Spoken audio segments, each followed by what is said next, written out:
The media will always try to amplify something because it's rage baiting and it's click and it's views, which translates to money. And if it's negative against Trump, it gets front page news. Of course. But when you actually look at where the funding stream is coming from, it actually goes back to China. And this is not the only incident where they try to drive a wedge between Americans and then actually compartmentalize with Hispanic Americans specifically. So in 2016, now the largest voting minority in the country are Hispanic Americans, specifically of Mexican descent. And I think you can find that stat on pewhispanic.org.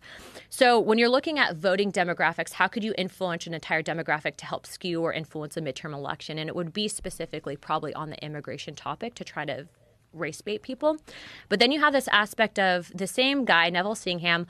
His wife actually funds an organization called Code Pink. So this is all Chinese money now going to a separate cause. And this one specifically is on the Israel versus Palestine issue. They don't care about Israelis or Palestinians. This is a Chinese funded group.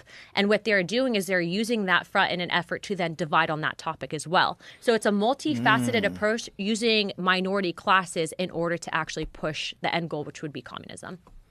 Wow. And also, too, you can actually look on the flyers for these organizations. So PSL, Neville Singham is actually an open admirer of Mao Zedong. I mean, like, it's all up there and it's out there for you to find. But it's just crazy because most people, you know, you see this aspect of propaganda that's being shown to you, and you're not going to be like, who's funding that? You know, you're going to say, like, you know, to hell with that person. I'm going to fight for this. But they don't actually realize the more nefarious perspective of what's happening behind the scenes. So I absolutely believe this is true, that I'm sure other countries fund similar things.